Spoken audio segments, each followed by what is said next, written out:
안녕하세요.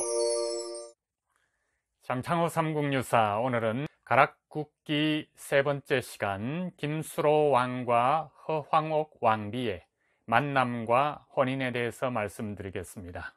예희야, 넌 이제 혼인을 할 때가 됐다. 그러니까 가락국으로 갈 채비를 해라. 하늘의 명으로 임금이 된 김수로 왕이 있단다. 어젯밤 마비의 꿈에 천재가 나타나서 그런 말을 했느니라.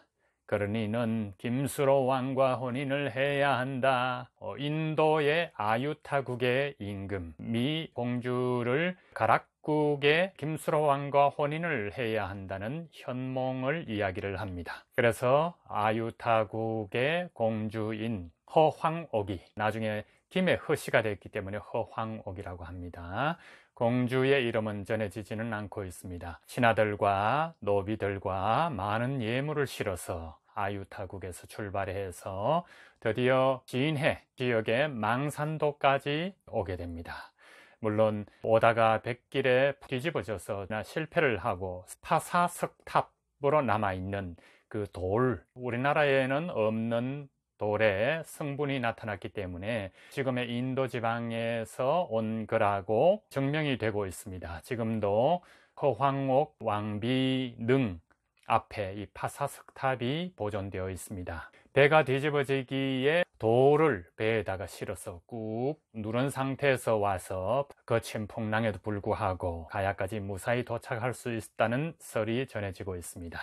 이 백길은 인도양에서 당시 서구에 이 당시에 서기 원년에 가까운 서기 42년 이후니까 100년이 되기도 전에 이런 인도양에서 남해를 거쳐 진해까지 올 수 있다는 게 믿기긴 쉽지는 않습니다. 하지만 이 백인도양에서 쭉 이 배를 타고 왔다기보다 인도에서 지금의 중국까지는 육로를 통해서 수레를 타고 이렇게 왔다고 짐작할 수 있습니다.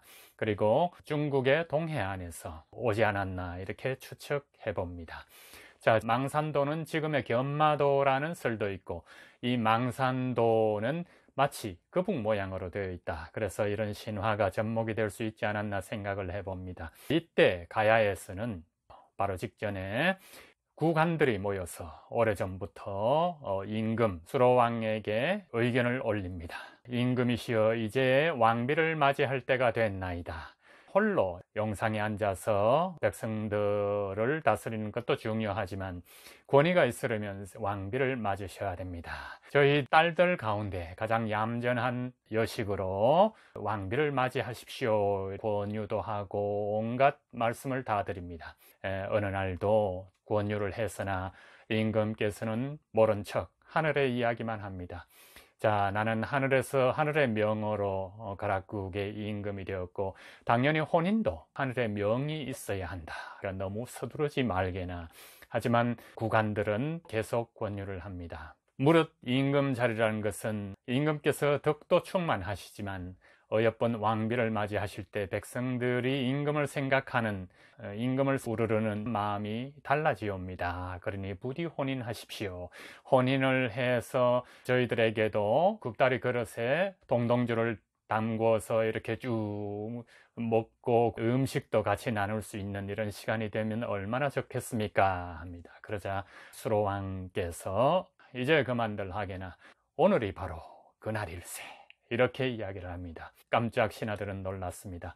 자, 지금 아유타국에서 공주가 올 터이니 바로 말을 타고 달려가서 유천가는 망산도로 가고 신기관은 승점에서 기다리면 배가 올 것이다 하고 이야기를 합니다. 그래서 믿을 수 없었지만 구관들은 이내 왕비를 맞을 준비를 합니다. 그래서 유천가는 말을 달려서 망산도까지 달려가고 신기관은 승점에서 기다리고 있습니다. 아니나 다를까 멀리서 붉은 돛배를 단 배가 다가오고 있었습니다.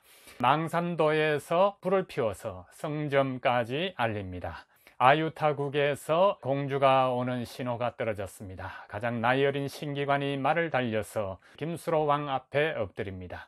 임금님 도착하나 봅니다. 맞이할 준비를 하소서. 그러나 아니나 다를까 왕비가 배를 대고 내립니다. 말이 안 통하니까 몇 가지 말을 걸어봅니다. 안녕하세요 하니까 그건 표정으로 알 수 있죠. 그래서 어여쁜 왕비가 나마스테 하고 이야기합니다.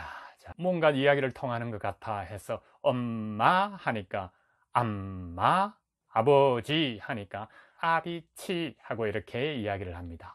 말이 통하는 것 같습니다. 물론 고대 언어를 보면 드라비다어와 우리 한글 사이에 어떤 연관성이 많이 있다고 합니다. 그래서 한글이 원조다 이렇게 주장을 하시는 분들도 있지만 옛 언어라는 것은 다 탄생어에 속할수록 엄마, 아버지, 뭐 오빠, 아빠 이런 이야기를 할 때는 대체로 비슷한 언어, 공통된 느낌의 공통된 발음이 되는 그런 언어가 있지 않나 이렇게 생각을 해봅니다. 그렇게 해서 임금께서 궁에서 기다리고 계시다 하고 신기관이 얘기를 하니까 제가 이 가락국의 언어도 겨우 인사 정도 알아듣는데 어떻게 알고 제가 바로 궐로 들어갈 수 있겠습니까? 임금님 들어 맞이하러 나오시라고 해야죠 하고 이야기를 합니다. 신기관이 들으니까 깜짝 놀랄 만한 일입니다. 임금을 오라가라 하는 것 같으니까요. 그래서 우리의 유천관이 말을 달려서 궐로 들어갑니다. 가서 여차저차 하다 하니까 김수로 왕은 그게 당연하지 않느냐, 그렇다면 내가 나가겠다 하고 수레를 타고 밖으로 나갑니다.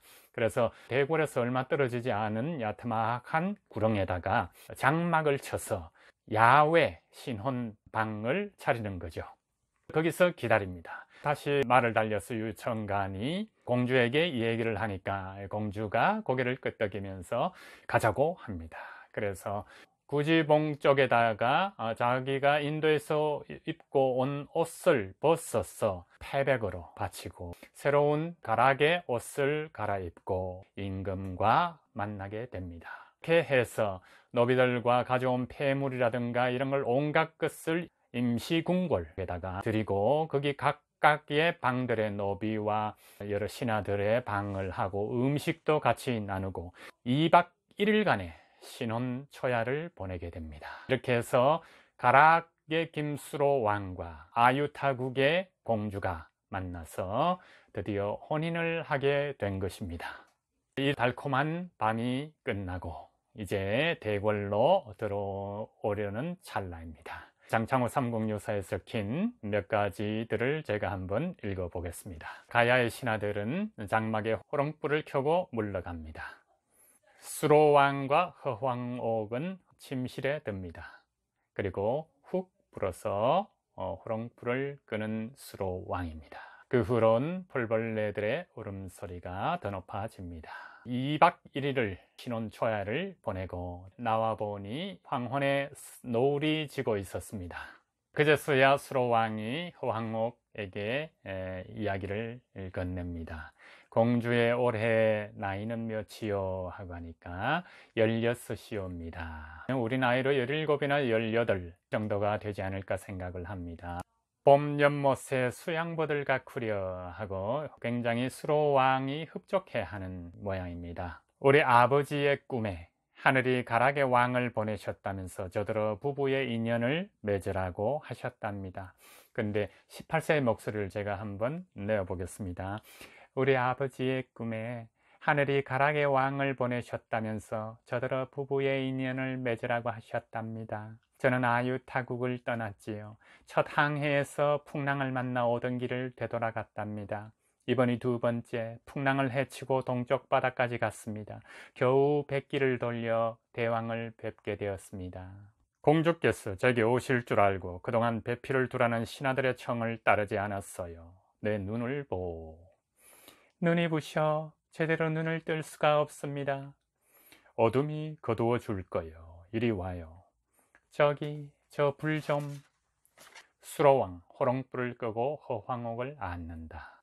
허황옥과 수로왕 노래 왕국의 새 깃발을 부른다. 자, 수로왕 나는 꿈꾸지 않아. 왕의 전설은 세상에 밥 먹으며 꿈조차 향기로운 변기에 앉아 명령하지요. 황금 해안의 망산도에 말 달렸으라. 물거품을 피우는 말이 입에서 입으로 해와 달 피웠다가 지우고, 푸른 소인 찍힌 아유타국의 공주 비단 바지 벗으며 히힝 봄바람처럼 울더라. 깨고 보면 꿈 아닌 것 없어라. 천상의 왕관도 원앙 절로 울리지 못하고 사람의 마을 어깨 너머 불빛보다 어두운데 높이 오를수록 더 내려가야 하늘 나는 새도 땅에서 먹일 구하리. 명하노니 산들은 허리 굽히고 바다는 새로 물결 쳐라. 사람의 몸 빌어 몸이여 사람의 처녀 앞에 꿇어라. 허황옥 볕빛 물뿌리로 연기 피우고 봄종달이 님의 자리 위를 솟구치는 밤, 찬이슬 서말 꿰고 촌농처럼 잠들 때 불충한 아랫것들 왕명 없이 피어나요. 꽃은 피어라. 왕국의 붉은 깃발 높이 달고 황금 씨방 빛나는 향기로 내려와 님의 쟁기로 가락들판에 사내와 계집 뿌리소서. 꽃피는 왕국 세우소서. 님은 초원의 푸른 새벽을 걷는 안개, 움트는 것들의 정수리에서 16 정든 가슴 한양 부풀고 꿈꾸는 이 밤, 님은 현몽한 산호지팡이 선인의 눈빛 마냥 다정했어요.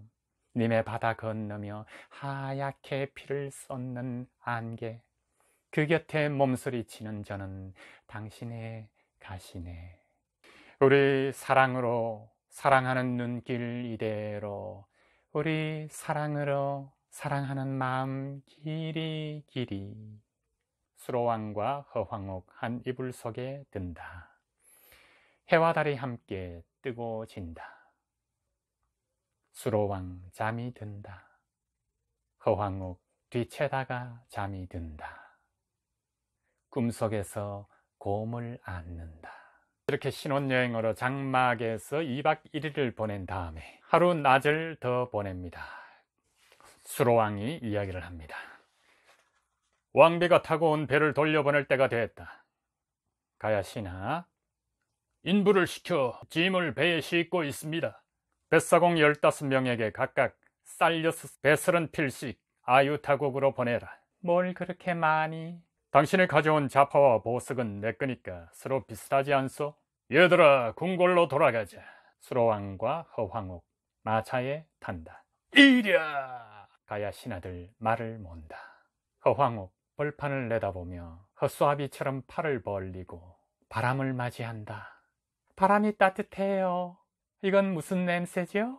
두음 타는 냄새가 나는군. 쇠똥 냄새는 정말 구수해. 더 천천히 가자. 아니요, 조금이라도 더 빨리 가요.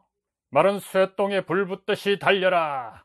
이랴! 황금마차 속력을 내며 달린다. 수로왕과 허황옥의 웃음소리 커진다.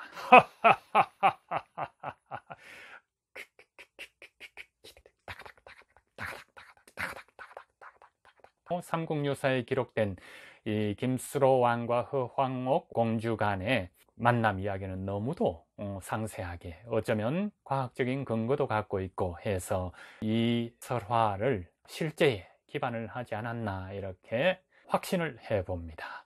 그렇다면 우리나라 역사의 최초의 국제 결혼이 왕가에서 있었던 것이 됩니다. 허황옥은 나중에 김해 허씨의 시조가 됩니다. 그래서 김해 김씨인 김수로왕과 김해 허씨인 허황옥의 자손들, 김해 김씨와 허씨들은 서로 포족 관계, 조상이 같다는 관계로, 조상이 물론 개체적으로는 다르지만 부부이니까요. 그래서 혼인을 하지 않는 관습이 있다고 전해지고 있습니다. 자, 오늘 이 시간 여기에서 접고요. 다음엔 가야의 왕들에 대해서 계속 말씀드리겠습니다. 또 뵙겠습니다.